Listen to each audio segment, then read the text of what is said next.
네, 해가 지어서 어두울 때라는 제목으로 오늘 말씀 나누도록 하겠습니다. 지난주 말씀은 하나님의 전쟁에 대한 계속된 말씀이었는데요. 참 독특한 부문이었습니다. 그돌라오멜이 이끄는 동방연합군, 그 막강한 연합군을 무찌른 아브라함이 그가 거주했던 마므레 상수리 숲을 마므레로 돌아오는 도중에 사회 골짜기에서 두 명의 왕을 만납니다. 굉장히 이분법적이라고 그랬죠. 그 참 대조적인 왕입니다. 한 명은 세상왕, 죄된 세상을 대표격으로 드러내는 소돔왕 베라가 그를 맞이했고, 또 한 명은 평화의 왕 살렘왕 멜기세덱이 아브라함을 맞이하는 겁니다. 그래서 진정 아브라함에게 있어서 전쟁의 순간은 바로 그 순간이라고 했습니다. 소돔 왕은 아브라함을 치켜 세우면서 너가 취득한 그 전리품 중에서 사람들만 내게 주고 나머지는 다 가져라. 아브라함이 정말 하나님의 사람이 아니었으면 이 소돔 왕의 제안에 넘어갔을 거예요. 그런데 소돔 왕이 이 제안하기 이전에 아브라함에게 먼저 아브라함을 축복하고 아브라함이 승리한 이 전쟁이 하나님의 전쟁임을 살렘왕 멜기세덱이 먼저 말을 했습니다. 기억하시기 바랍니다. 우리가 죄된 세상을 살아가면서 정말 죄된 세상의 가치관이 흔들릴 때가 있습니다. 우리 인생이 다 그렇습니다. 그죠? 결코 회색지대가 없습니다. 그리스도인은 회색지대가 없어요. 예술에는 그레이가 멋있어요. 예술은 그래요. 세상 목소리도 적당하고 온전히 어떻게 하나님만 믿어. 세상 살 때는 세상 가치관도 적당히 해야지. 참 그럴듯해 보이고 죄된 인생을 살아가는 인간들에게는 참 고개를 수긍하는 그러한 그레이 색깔이 말일 수 있는데 우리 인생은 예술이 아니에요. 정말 쉽지 않은 전쟁의 순간을 우리는 매 순간 겪고 있습니다. 다시 한번 지난주 말씀을 통해서 정말 쉽지 않은 선택의 순간마다 우리는 어떤 선택을 해야 되나, 세상의 제안에 대해서 우리는 어떤 판단을 해야 되나, 창세기 14장 말씀을 묵상하면서 그런 순간에서 주께서 원하시는 선택을 하는 우리가 됐으면 좋겠습니다. 우리 오늘 말씀을 우리 같이 읽도록 하겠습니다. 우리 1절 말씀 같이 읽겠습니다. 이후에 여호와의 말씀이 환상 중에 아브라함에게 임하여 이르시되 아브라함아 두려워하지 말라. 나는 내 방패요 너의 지극히 큰 상급이니라. 참 독특하죠? 하나님께서 아브라함에게 임하시는 거예요. 환상 중에. 단순히 꿈도 아니고요. 환상 중에.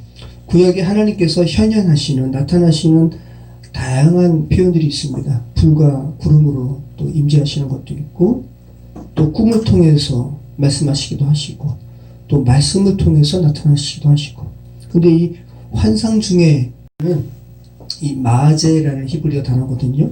이 표현은 구약 성경에서 4번밖에 등장하지 않습니다. 그러니까 환상 중에 아브라함에게 나타났다는 것은 아브라함이 무아지경의 상태였다는 거예요. 그리고 이 아브라함이 무아지경에 하나님께서 나타나시는 이때는 아브라함에게 있어서 어떤 때예요? 이후에라고 나오잖아요. 그돌라오멜이 이끄는 동방연합군의 전쟁을 승리하고 온 이후에, 그리고 사회골짜기에서 소돔왕과 살렘왕 멜기세덱의 각각의 축복과 제안을 받은 이후죠. 이 순간이 아브라함에게 있어서 어땠길래 하나님께서 무아지경에 환상 중에 나타나셔야만 했을까요? 아브라함이 동방연합군을 무찌르고 멜기세덱을 만나고 또 소돔왕에게 전리품을 다 주고 난 이후에요. 그러니까 물리적으로 봤을 때 아브라함에게 있어서 아무것도 없는 순간이에요. 그래서 아브라함의 내면이 어떠했는지를 오늘 말씀을 통해서 알 수 있어요. 왜냐하면 하나님께서 무아지경에 환상 중에 아브라함에게 나타나시면서 말씀하시잖아요. 가장 먼저 말씀하시는 게 뭐예요? 두려워 말라. 그 아브라함이 뭐 했다라는 거예요? 두려워했다라는 거예요. 나는 내 방패다 라는 것은 내가 누구에게 공격당할 수도 있겠구나. 이게 아브라함의 내면의 상태였습니다. 이 그돌라오멜이 이끄는 동방연합군의 전투는 하나님께서 승리하신 것이기 때문에 아브라함은 숟가락만 얹은 전쟁이었잖아요. 그러니까 다시 그돌라오멜이 다시 자기를 공격하면 어떡하지? 라는 두려움이 있었다는 거예요. 그러니까 거기에 대해서 하나님께서 두려워 말라, 나는 내 방패다. 그리고 하나 더 말씀하시죠. 너의 지극히 큰 상급이다. 너의 모든 것이다. 너의 모든 것은 결코 소돔왕에게 다쳐버린 전리품, 이런 소유물이 아니라 내가 너의 상급이다, 분깃이다, 이렇게 말씀하시는 거야. 참, 영적으로 아브라함이 전쟁도 승리하고 또 영적으로도 소돔왕의 제안을 이렇게 거부하는, 그죠? 영적으로 아주 고양된 이후입니다. 배우가 막 무대에서 막 연기한 다음에 집에 홀로 왔을 때 큰 외로움에 빠진다면서요. 네. 비슷한 거죠. 영적으로 이렇게 고양된 이후에 아브라함에게 찾아온 것은 큰 낙심, 두려움, 이런 것이었다는 거죠. 여러분, 하나님께서 여러분에게 나타나셔서 힘을 주신 때가 혹시 어느 때세요? 낙심할 때. 맞아요. 낙심할 때. 하나님은 눈에 보이지 아니하시기 때문에, 하지만 하나님의 자녀에게는 어떤 경로를 통해서든 하나님께서 함께 하심을 인지하게 하세요. 그죠? 제가 어머니 돌아가시는 것이 참 너무 힘들어요. 그죠? 한 3년을 너무 힘들었던 것 같은데, 제가 그때 그리고 청년이고 미래에 대한 불확실함, 또 절망감, 어머니가 또 돌아가시니까 너무 그냥 큰 지택목이 이렇게 사라진 것 같아서 뭐 허공을 이렇게 걷는 것 같더라고요. 그런데 그때 삐삐가 있었거든요. 재훈이랑 삐삐 알아? 지금도 삐삐가 있다? 의사한테 삐삐가 있다 그래요. 네. 긴급 호출할 때 이렇게. 삐삐가 뭐냐면, 지금 핸드폰 있잖아. 예전에는 삐삐라고 있어가지고 이렇게 누가 호출을 하면 삐 소리가 나요. 아니면 진동으로 바꾸면 막 울리고. 제일 처음에 제가 삐삐를 샀을 때 제가 그 경험을 잊지를 못해요. 제가 아르바이트를 했는데 사무실에서 제가 삐삐가 있었거든요. 사무실 어떤 직원이 저한테 삐삐를 했는데 제가 그거 삐삐한 거 보고 막 신기하고 그것을 보고 막 웃더라고요. 근데 삐삐가 기능이 뭐가 있냐면 전화번호로 오잖아요. 근데 참 전화번호가 이게 좀 그때 그 전화번호 1234 0123 56789 이거 가지고 여러 가지 의미를 만드는 거 아니에요. 예를 들어서 직장인들에게 있어서 우리 퇴근 후에 한잔 하자. 이게 뭔 줄 아세요? 12예요. 12. 1212. 이게 뭐예요? 홀짝. 그리고 빨리 와. 이건 뭐예요? 파리파리. 이게 삐삐였잖아요. 그런데 이렇게 문자로 이렇게 숫자로도 오지만 누가 이렇게 삐삐에다가 음성 녹음을 할 수가 있어요. 그래도 제가 밤에 너무 막 어머니도 돌아가시고 슬프고 미래에 대한 절망감, 현실의 불확실성, 이걸로 인해서 정말 말 그대로 비몽사몽간에 있는데 삐삐가 온 거예요. 누가 그러니까 녹음을 한 걸 저한테 보낸 거죠. 근데 일반적인 번호가 아니었어요. 지역 번호도 아니고 정말 처음 보는 이상한 번호가 와가지고 제가 그거 눌렀어요. 들었는데 경음악처럼 처음 듣는 음악인데, 그러니까 제 느낌에 저희 어머니 하늘나라 입성하는 거를 막 환영하는 그런 감정으로 제가 느꼈어요. 근데 너무 많이 위로가 됐어요. 네. 나중에 제가 온누리 교회 청년부 생활하면서 순모임을 하면서 자신이 하나님을 이렇게 경험했던 뭐 이런 분 얘기할 때 제가 이 부분을 이야기했더니 그럴 수 있다고. 지금도 제가 이해가 안 돼요. 처음 듣는 음악, 그리고 너무 좋았어요. 음악을 잘 모르지만 많이 위로가 됐던 그때가 있습니다. 자, 여러분, 성경에서 오늘 아브라함에게 하나님께서 나타나시잖아요.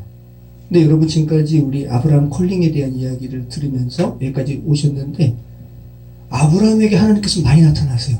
그죠? 아브라함에게 하나님이 나타나신 부분을 한번 상기해 보세요. 언제 아브라함에게 하나님께서 나타나셨어요?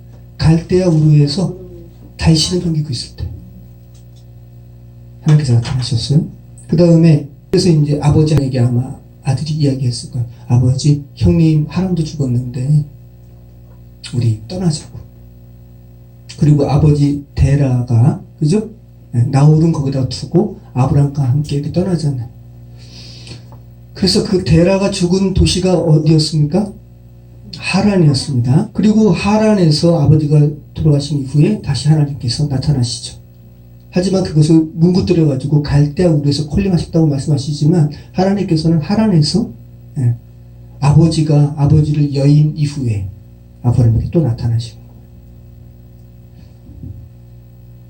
그리고 오늘 그돌라오멜과의 전쟁에서 승리했지만 그 소돔 왕에게 전리품을 다 내주는 살렘 왕 멜기세덱에게 11조를 드리는 이러한 영적인 고향을 한 이후에 마음이 허한 상태에서 너무 두려움에 떤 상태에서 도대체 눈에 보이는 나의 상급은 뭐지?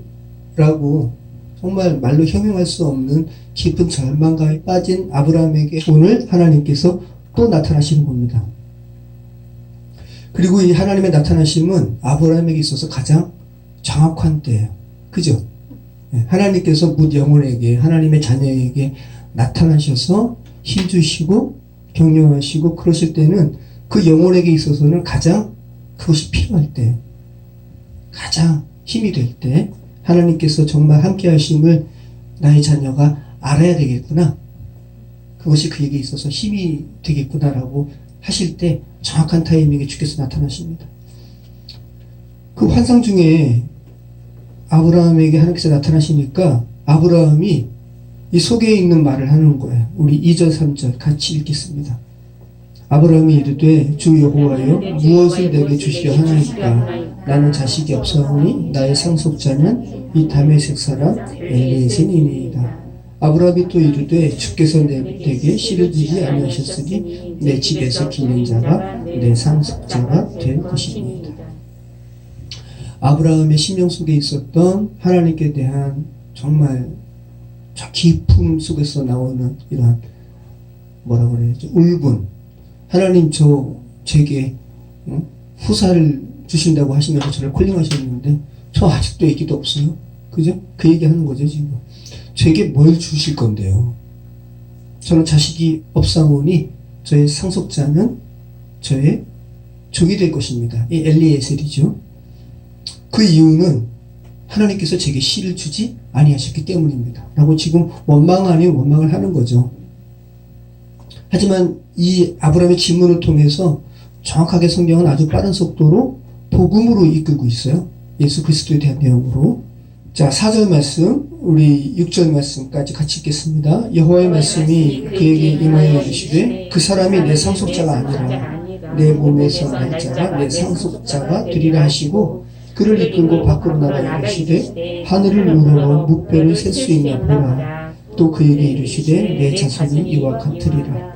아브라함이 여호와를 믿으니 여호와께서 이를 그의 의로 여기시고, 네, 하나님께서 아브라함의 대답에 다메섹 사람 엘리에셀이 아니라, 엘리에셀이 너의 상속자가 아니라 너 몸에서 날 자가 상속자가 될 거야.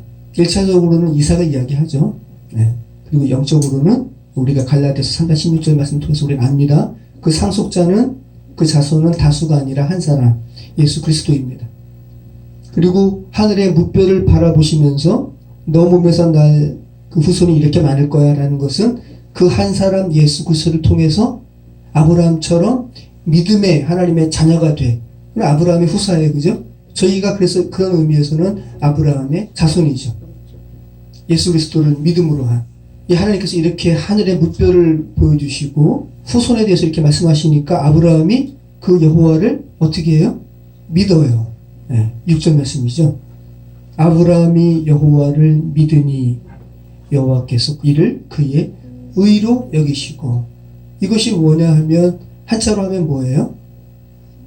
이신칭이. 네. 이신, 써이자에 믿으신. 그래서 믿음으로써 칭할 칭, 그리고 의. 믿음으로써 의라 칭함 받는 거예요. 이신칭이. 아주 대표적인 말씀이에요. 핵심적인 말씀입니다. 자, 이신칭이 하나님을 믿는 것을 주께서 뭐로 보신다고요? 의로 보신다고요. 그리고 성경에서 믿는다라는 동사가 오늘 본문에 처음 등장해요. 아만이라는 말이에요. 아멘이 아만에서 파생된 말이에요. 아멘의 의미가 뭐예요? 네, 그렇게 될 줄을 믿습니다. 여러분, 이 믿는다라는 동사가 성경에 처음 오늘 본문에 등장하는데 그 믿는다라는 대상이 누구예요? 하나님. 네. 믿는 것은 하나님을 믿는 거예요. 이게 굉장히 중요한 겁니다. 여러분, 하나님의 자녀가 아닌 사람들은 뭐를 믿어요? 나를 믿고 세상의 권력을 믿고 그죠? 재물을 믿고. 그런데 성경이 말하는 거예요. 하나님의 자녀는 믿을 대상이 하나님밖에 없음을 분명히 하고 있는 거예요. 건강한 자신을 어떻게 믿어요? 지금 건강하고 팔팔해 보여도 그죠? 금방 노쇠해진 자신을 보잖아. 내가 이렇게 총기가 있는데 나를 믿어야지. 푸틴이 그렇게 민주주의적인 사람이라고 이탈리아 총리가 말했단 말이죠. 친구가. 근데 지금 저렇게 광분자처럼 돼서 지금 핵을 사용할 수도 있다는 경고를 하고, 그죠? 그 모스크바 내에 야당의 수장이 아마 죽었나 보죠? 장례식에 참석했는데 비서가 무슨 가방 들고 있잖아요. 그 가방이 무슨 가방? 핵 가방. 참, 이게 그러니까 우리 공격하면 핵 쓸 수 있어. 좀 이렇게 미친 사람처럼 됐습니다. 푸틴의 그 개인 자산을 공개한 사람들이 지금 죽거나 감옥에 갇히고 있어요. 푸틴이 엄청난 부자래요. 지금 이 시대의 최고 부자가 누구지 아세요? 일론 머스크. 이 사람이 지금 공식적으로 세계에서 제일 부자예요. 전기자동차, 테슬라. 근데 이 사람이 그 얘기 하는 거예요. 푸틴이 아마 자기보다 더 부자일 거라. 그래도 언젠간 죽겠죠? 그러니까 지금 얼마나 그 돈도 많고 비자금도 많이 숨겨놓고 그리고 러시아의 권력자고 그러지만 이제 죽음의 공포 가운데 있어가지고 북한의 김정은처럼 자기 대역을 많이 세운다 그러기도 하고 그저 지금 쿠데타 지금 실질적으로 러시아에 지금 그런 것도 있을 거예요. 지금 젤렌스키 대통령을 죽이려고 체첸 공화국이 있습니다. 체첸. 전 세계에서 싸움을 가장 잘하는 민족이에요. 이슬람을 믿어요. 체첸 공화국이. 근데 수염도 이렇게 감고 용맹한 사람들인데 그래서 하여튼간 이 구소련 체제에 반항하고 러시아에 반항하다가 러시아가 이제 체첸 공화국 침공해가지고 그때 이제 러시아 편에 들어가가지고 체첸 반군을 소탕하고 한 사람이 지금 체첸 대통령이에요. 그래서 이 사람이 자기 특공대들 그 우크라이나에 보내가지고 젤렌스키를 이렇게 암살하려고 하다가 우크라이나 군에게 전멸됐다 그래요. 근데 이것이 어떻게 해서 그렇게 가능했냐면 러시아의 정보국에서 미국한테 알려준 거예요. 그래서 미국이 다시 우크라이나한테 알려줘가지고 체첸 공화국 특공대들이 젤렌스키 대통령을 이렇게 해하려고 하는 그거를 전멸시켰죠. 무슨 말이에요? 러시아 내에 푸틴에 대한 반감이 있다라는 거죠. 푸틴이 뭐 스스로를 믿을 수 있나요? 못 믿어요. 그러니까 자기 암살당할까봐 지금 바보바보 떨고 지금 그런 상황이죠. 얼마나 불쌍한 영혼입니까? 여러 가지 상황과 그죠? 감정과 육체의 연약함에 인간의 판단력도 흐려지는 것이 우리의 인생입니다. 그래서 성경은 분명히 이야기하는 거예요. 그런 자신도 못 믿을 인간이고 그런 자신인데 타인을 믿어요? 타인도 못 믿어. 성경이 이야기하는 거예요. 인간이 믿을 수 있는 대상은 누구밖에 없어요? 하나님. 그것을 분명히 하는 겁니다. 그리고 이 하나님을 자신의 믿음의 대상으로 삼는 자는 복이 있죠. 그죠? 다시 한번 기억하시기 바라요. 여러분 하나님 믿으시죠? 잘하시는 거예요. 믿음의 대상은 오직 세상 만사를 창조하시고 주관하시는 하나님밖에 없습니다. 그리고 이 믿음에서 의가 나옵니다. 아브라함이 하나님을 믿으니 하나님께서 그것을 의로 여기시고 의인은 짜디크라 그랬습니다. 깨끗한 상태. 인간이 얼마나 더러운데 허점투성이고 연약한데 그럼에도 불구하고 나를 회복시키실 분은 하나님밖에 없습니다. 저 하나님 믿습니다라는 고백을 할 때 주님께서 그것을 의로 보신다고요. 그러니까 죄된 인간을 덮으시는 그리스도의 복음과 정확하게 같은 맥락인 것이죠. 그러니까 오늘 본문은 이러한 세상의 공격에서 내가 어떻게 이기지? 그죠? 하나님을 믿는 신앙으로 말미암은 나의 분깃은 뭐야? 내 상급은 뭐야? 라고 이렇게 고뇌할 수밖에 없는 인간에게 하나님께서 너의 상급은 바로 나야. 예수 그리스도의 넉넉히 덮고도 남는 은혜가 너의 상급이야 라는 것을 지금 말씀하고 있는 거죠. 아주 본질적인 부분을 말씀하고 있는 거예요. 자, 아브라함아 두려워하지 말라라는 이 야레라는 단어거든요. 창세기 지금 두 번째로 나오는 거예요. 첫 번째 야레, 두렵다라는 이 단어는 언제 나왔어요? 이 두려움은 좋은 감정이 아니잖아요. 하나님께서 당신의 형상으로 인간을 창조하셨는데 그 하나님의 형상으로 창조된 인간이 인간에게 두려움이 엄습하는 이 본문이 가장 먼저 나오는 것은 뭘까요? 인간의 타락 이후에 주께서 먹지 말라 한 선악과를 먹은 이후에 벗은 몸이 부끄러워. 하나님께서 항상 자신의 자녀에게 나타나셨던 그 상태로 이렇게 오셨음에도 불구하고 두려워하여 주를 두려워하여 숨었죠. 이때 처음 나왔습니다. 그러니까 지금 같은 거예요. 지금 아브라함도 두려워하니까 주께서 나타나셔서 두려워 말라 말씀하시죠. 계속 죄로 인한 죄된 인간의 연약한 두려움을 주님께서 덮으시는 은혜의 말씀에 창세기 3장과 연이어서 오늘 본문에서 말씀하고 있음을 알게 됩니다. 아브라함이 하나님을 믿으니 하나님께서 그를 의로 여기시고, 여긴다라는 말은 뭐예요? 여긴다. 자격이 없는데 자격이 있는 것처럼 내가 봐줄게. 그죠? 이게 여긴다라는 말이에요. 그래서 이 아브라함의 믿음을 의로 여긴다는 이 신칭의의 말씀을 바울이 로마서 4장 1절로 5절에서 말씀하고 있죠. 우리 8절까지 한번 읽어보겠습니다. 로마서 4장 1절로 8절 같이 읽겠습니다. 그런즉 육신으로 우리 조상인 아브라함이 무엇을 얻었다 하리요? 만일 아브라함이 행위로서 의롭다 하심을 받았으면 자랑할 것이 있으려니와 하나님 앞에서는 없느니라. 성경이 무엇을 말하느냐? 아브라함이 하나님을 믿음에 그것이 그에게 의로 여겨진 바 되었느니라.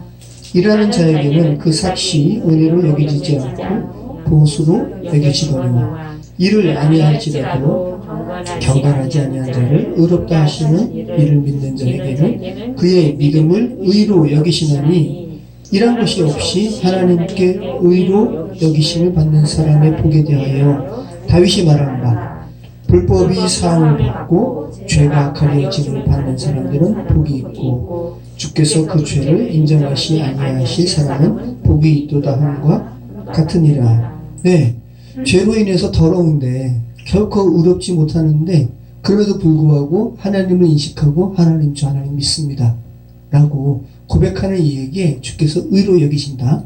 이것을 바울이 다시 한번 다윗이 고백한 것도 똑같은 거야 라고 이야기하는 거죠. 다윗이 밧세바를 범했잖아요. 그리고 밧세바의 남편을 죽여버렸네요. 엄청난 죄악이에요. 그런데 이 다윗이 자신을 의로 봐주시는 하나님의 은혜에 대해서 자신이 저지른 죄를 주께서 어떻게, 참 쉽지 않은 부분인데 이 놀라운 은혜를 다윗이 깨달은 거죠.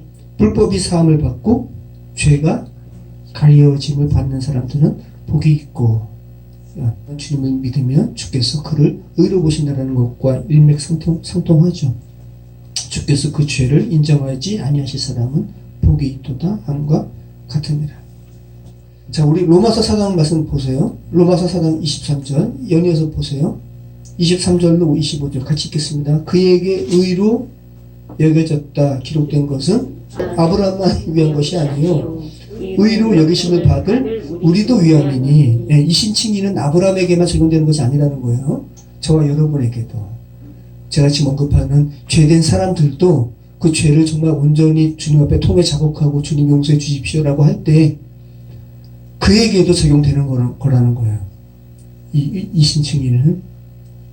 예수는 우리가 범죄한 것 때문에 내줌이 되고 또한 우리를 의롭다 하시기 위하여 살아나시느니라.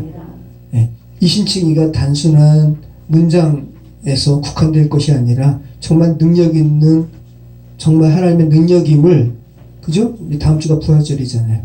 예수님께서 죄로 인해서 죽임 당하시고 죽음으로 끝나는 것이 아니라 살아날 거야. 그죠? 이 하나님의 능력이 예수님이 부활하심으로 드러났죠. 명확합니다. 바울이 말하는 겁니다.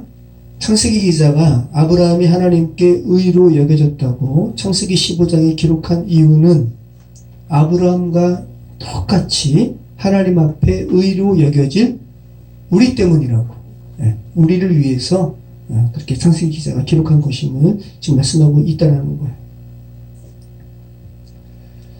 자, 우리 7절로 우리 11절 우리 같이 읽겠습니다. 또 그에게 이르시되 나는 이 땅을 내게 주어 소유를 삼게 하려고 너를 갈대아인의 우르에서 이끌어낸 여호와니라. 그가 이르되 주 여호와여 내가 이 땅을 소유로 받을 것을 무엇으로 알리이까? 여호와께서 그에게 이르시되 나를 위하여 3년 암소와 3년 암염소와 3년 숫양과 3비둘기와 집비둘기 새끼를 가져올지니라. 아브라함이 그 모든 것을 가져다가 그 중간을 쪼개고 그 쪼갠 것을 마주 대하여 놓고 그 새는 쪼개지 아니하였으니 솔개가 그 사체 위에 내릴 때에는 아브라함을 쫓았더라. 환상 중에 아브라함에게 나타나신 하나님과 이렇게 대화를 하는 거죠. 그러다가 하늘의 뭇별도 보고, 자, 그러면서 하나님께 증거를 요구하는 거예요. 이 증거는 물리적인 것을 넘어서는 거예요. 궁극적인 의미는 제가 구원받을 것을 어떻게 증거로 보여주십시오 라고 지금 여쭙는 거죠. 이 땅을 소유로 받을 것을 무엇으로 알리까? 이 가나안 땅, 물리적인 땅을 얘기하는 게 아니라 제가 하나님의 사람으로 회복될 것을 제가 어떻게 알겠습니까? 라는 거죠. 거기에 대해서 3년 된 암소, 얼마나 크겠어요? 암소예요, 암소. 강아지도 아니고. 3년 된 암염소, 3년 된 숫양, 이것을 쪼갰습니다. 동물을 반으로 쪼개는 거예요. 이게 당시에 이 인간들이 하는 계약의 행위를 가지고 하나님께서 인간의 방식으로 설명해 주는 거죠. 야, 내가 너희 방식대로 얘기해 줄게. 내가 이 계약, 이 언약 정말 내가 지킬 거야 라는 것을 말씀하는 거죠. 자, 이 새는 쪼개지 않았습니다. 왜? 새는 너무 작으니까. 하지만 나머지 동물들을 반으로 쪼갰어요. 피가 얼마나 많이 났을까? 그죠? 자, 이렇게 아브라함이 3년 된 암염소, 숫양, 그죠? 이러한 동물들을 반으로 쪼갤 때 뭐를 기대했을까요? 당시의 제사 관습으로는, 이 계약 관습으로는 이 쪼갠 재물 사이로 계약의 당사자들이 지나가거든요.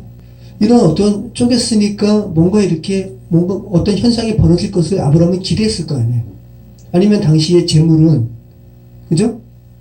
태우니까 하나님의 불이 임해가지고 뭔가 이렇게 태워지는 이런 것을 기대했을 텐데 아무 일도 벌어지지 않는 거예요. 그리고 솔개만 이 사체들 먹으려고 방해하려고 이렇게 하는 거를 아브라함이 쫓았더라.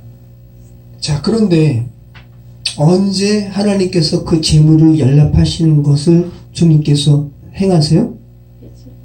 해질 때 아브라함에게 깊은 잠이 임하고, 그러니까 아브라함의 스스로의 의식을 가지고 그 재물이 연락되는 것을 볼 수 없을 때, 그죠? 아브라함이 스스로는 아무것도 할 수 없을 때를 의미하는 거죠. 해질 때에 아브라함에게 깊은 잠이 임하고, 이것은 주께서 그렇게 하셨다라는 거예요. 주님께서 일부러 아브라함에게 이렇게 깊은 잠을 재우셨다라는 거죠. 큰 흑암과 두려움이 그에게 임하였더니, 정말 아브라함이 하나님께 묵별을 보게 하신 하나님의 또 음성도 듣고 재물도 준비하고 그랬지만 여전히 아무 일도 벌어지지 않고 여전한 두려움과 그죠? 그리고 큰 흑암 그런 가운데 있는데 이제 하나님께서 역사하시는 거죠.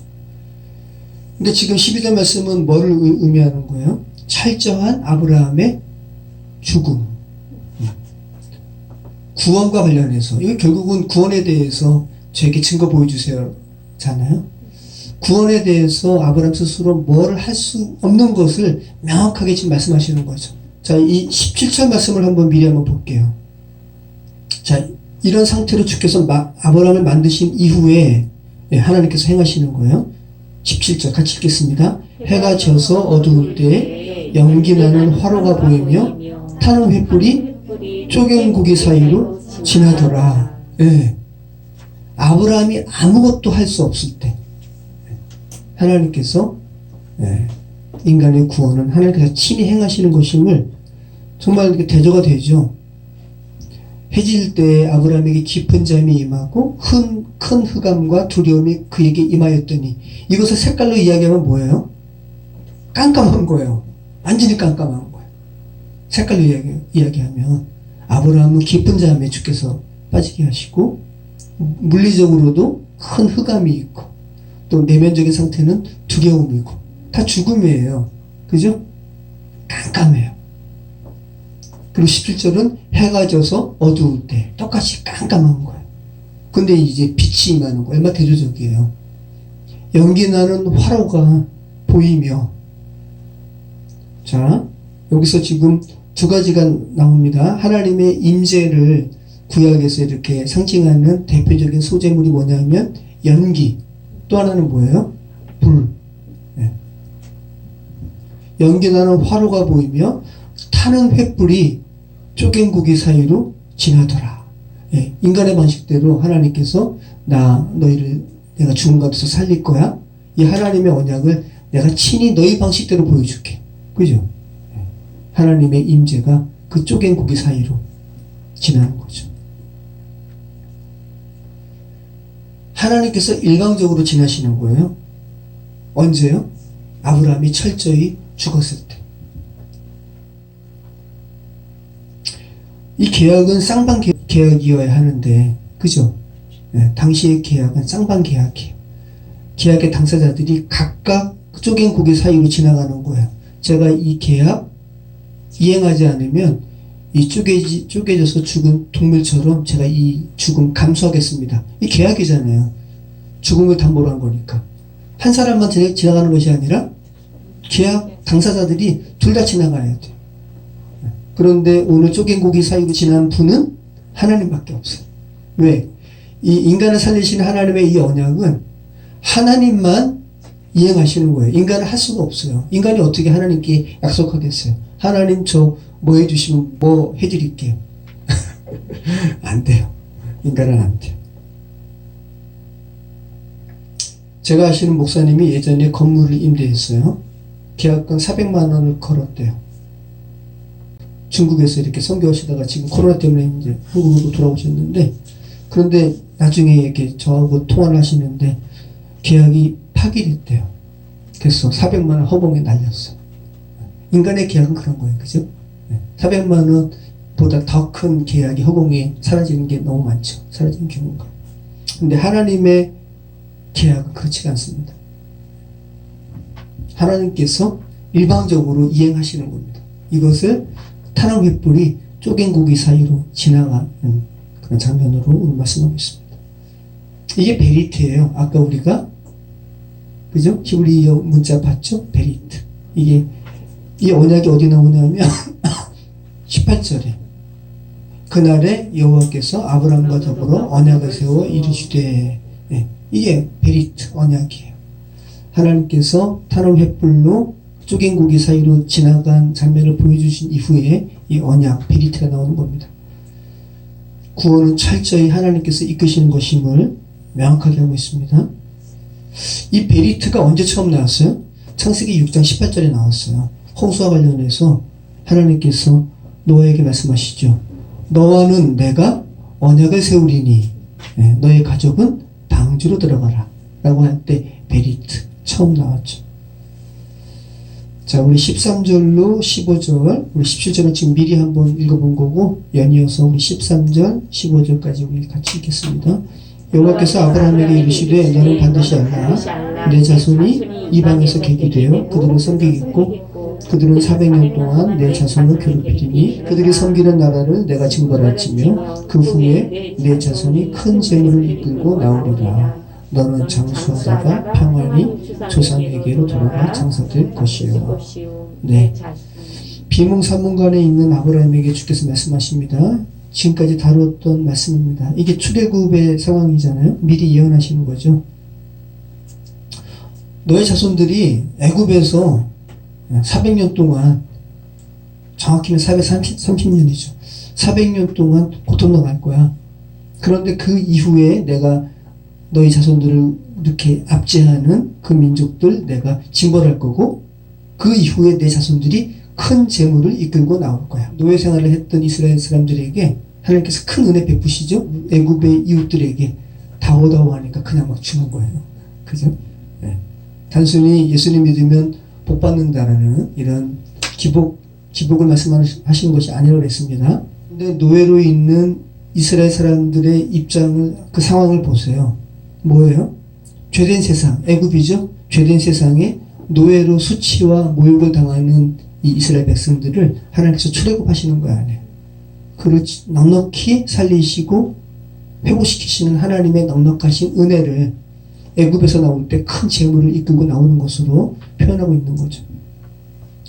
그러니까 이미 살펴본 말씀입니다. 자, 이 400이라는 것은 뭐예요? 정확히는 430년이지만 일부러 창세기 기자가 400년 동안이라고 말씀하고 있어요. 4와 100으로 읽을 수 있는 거예요. 우리가 요한계시록까지 다 살펴봤습니다. 4는 정사각형, 지성소가 정사각형이에요. 하나님의 완전하심을 의미하는 거예요. 네, 스퀘어. 그래서 요한계시록의 새 하늘의 성전을 측량하는 구절에서 네모가 반듯하다. 네, 정사각형이다. 계속 살펴본 말씀이죠. 계시록 22절 16절 그 성은 네모가 반듯하여 길이와 너비가 같은지라 그 갈대자로 그 성을 측량하니 12,000스타디온이요 길이와 너비와 높이가 같더라. 지성소도 정방형이고 네, 네모가 반듯한 거예요. 지금 수치적으로 좀 그 얘기하는 거예요. 하나님의 정확하신 때에, 그죠? 네. 하나님의 완전하신 기간 동안, 자, 하나님께서 성도들에게도 각각의 완전한 기간 동안, 그죠? 어떤 사람이 60년을 살고 죽고 50년을 살고 죽고 70년을 살고 죽고 그럴지라도 하나님의 성도의 죽음은 그 인생에게 정확히 400년 동안 그 인생을 살게 하시는 거예요. 그리고 완전히 회복시키시는 겁니다. 400으로 표현되는 각각의 죄된 세상에서의 인생의 기간 동안 자신이 하나님의 은혜가 아니면 철저하게 죽을 수밖에 없는 존재라는 것을 처절하게 그 하나님의 백성에게 알게 하시는 기간이 죄된 세상에서의 400년이에요. 그래서 철저히 자기가 죽었다는 것을 알 때 주님께서 살리세요. 이게 지금 구약에서 계속 말씀하시는 거예요. 문둥병자가 자기가 정말 문둥병자라는 걸 알 때, 죽었다라는 것을 알 때, 그죠? 문둥병자가 제사장에게 제일 처음에 이렇게 누군가의 인도함을 받아서 제사장에게 물 때 제사장이 뭐라 그런다고요? 죽었다라고 외친다고요. 더럽다라고 외친다고요. 근데 그때는 제사장에게 나아가는 문둥병자가 아직 외형적으로 문둥병이 발하기 전이에요. 자기는 알아요. 안에 문둥병이 숨겨져 있거든요. 근데 밖에서 봤을 때는 깨끗해. 그럼 그에게 제사장이 이야기하는 거예요. 너 더럽다. 너 죽었다. 그리고 그런 문둥병이 완전히 문둥병자가 문둥병이 이제 온몸에 다 발했어요. 이제 감출 수가 없습니다. 그럼 그가 나 정말 이제 완전 죽었네, 소망 없네 라고 자기 자신을 이제 고백할 수밖에 없을 때 다시 제사장에게 나아가요. 그때 제사장이 하는 말은 뭐예요? 너 깨끗하다. 타헬, 너 클린하다 라고 외치는 거예요. 참 역설이잖아요. 완전히 자기가 죽었음을 인정하지 않을 때는 주님께서 너 죽었어. 너가 죽은 존재임을 좀 알아라. 그죠? 그리고 저 이제 소망 없네요. 제가 이렇게 처참한 존재네요. 라고 주님 앞에 항복하면서 부복할 수밖에 없을 때 주님께서 이제 그래 너 죽은 존재인 거 아니? 이제 너 살게 될 거야. 살았다. 라고 외치는 거예요. 얼마나 놀라운 역설의 말씀입니까? 그리고 아브라함에게 말씀하시는 거예요. 너는 장수하다가 평안히 조상에게 돌아갈 것이다. 참 아브라함에게 있어서 참 재밌는 말씀하시죠. 아브라함이 땅에 대한 하나님의 언약을 물리적으로 개인적으로 경험하지 못할 것을 말씀하세요. 그러니까 창세기 말씀에 아브라함은 어떤 모델격으로 우리에게 등장하는 거예요. 아브라함은 믿음의 조상으로 성경을 읽는 이들에게 등장해요. 네. 아브라함은 자신에게 말씀하시는 것을 개인적으로 경험하지 못해요. 400년 후에 후손들이 경험하는 거니까. 네. 아브라함은 철저히 그 하나님의 약속을 믿는 사람으로 등장하는 거예요. 그리고 그 믿음을 하나님께서 의로 보신다고요. 저 여러분에게 뭐를 말씀하시는 거죠. 믿음에 대해서. 자, 16절, 우리 21절, 우리 같이 읽겠습니다. 내 자손은 4대 만에 이 땅으로 돌아오리니 이는 아모리 족속의 죄악이 아직 가득 차지 아니함이니라 하시더니 해가 져서 어두울 때에 연기나는 화로가 보이며 타는 횃불이 쪼갠 고기 사이로 지나더라. 그날에 여호와께서 아브라함과 더불어 언약을 세워 이르시되 내가 이 땅을 애굽 강에서부터 그 큰 강 유브라데까지 내 자손에게 주노니 곧 겐 족속과 그니스 족속과 감몬 족속과 헷 족속과 브리스 족속과 르바 족속과 아모리 족속과 가나안 족속과 기르가스 족속과 여부스 족속의 땅이니라 하셨더라. 이 4대는 뭐예요? 4대 만에 내 자손이 이 땅으로 돌아오리니 이것은 바로 위에서 얘기한 400년과 같습니다. 같은 의미죠. 하나님께서 정하신 완전한 시간에 너희 자손은 회복될 거야. 이 땅으로 돌아올 거야. 이 물리적인 의미로 생각하시면 안 돼요. 내가 이 땅을 애굽 강에서부터 그 큰 강 유브라데까지 내 자손에게 주노니 이게 물리적인 가나안 땅만 의미하는 것이 아니라 애굽은 성경에서 소돔이라고도 하고 애굽이라고도 하니 곧 주께서 십자가에 못 박히신 곳이라. 애굽은 처절하게 죄된 세상을 이야기해요. 이 죄된 세상을 내 자손이 차지하게 될 거야 라는 것은 뭐야? 내 자손이 이제 회복될 거야. 그죠?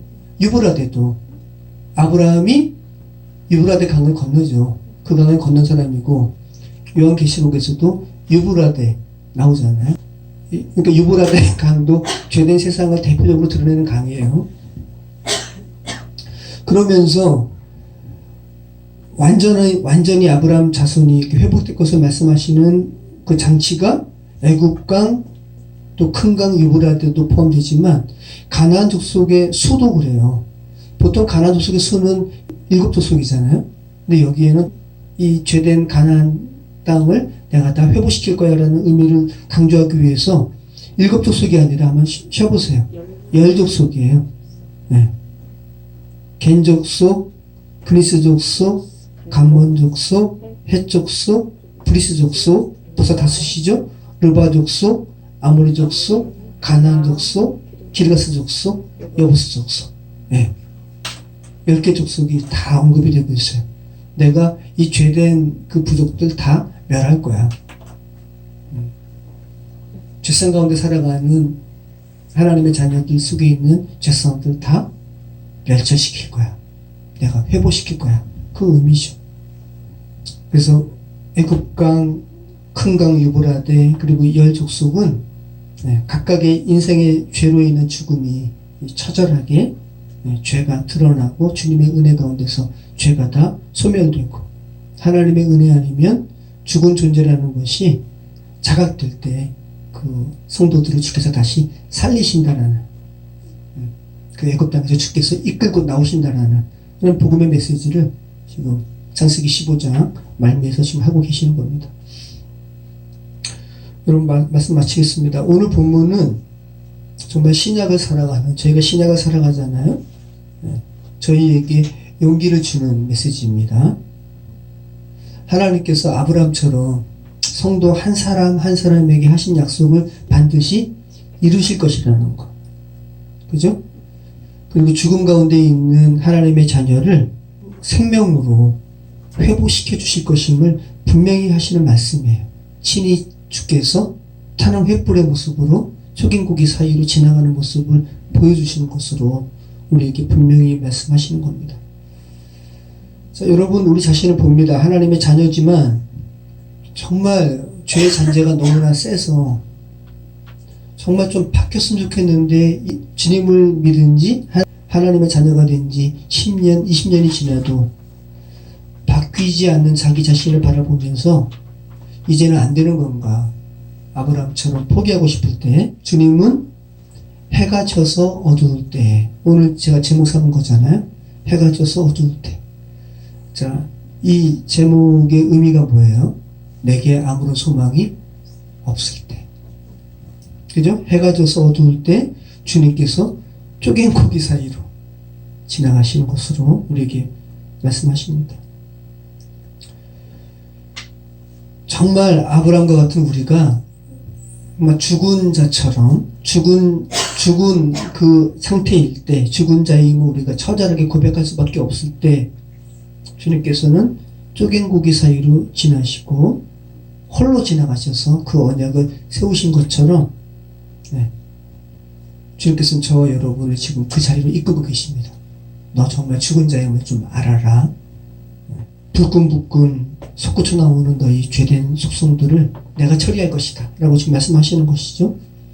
그리고 그 하나님의 뜻이 무엇인지를 분별하고 주께 올려드릴 때 주님께서 그런 그들을 회복시키십니다.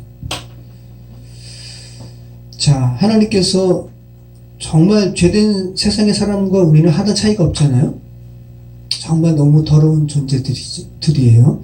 문둥병자 같은 존재들인데, 그런 우리를 어떻게 만드시기를 원하시는지 우리 베드로후서 우리 1장 3절로 4절 말씀 읽고 우리 마치도록 하겠습니다.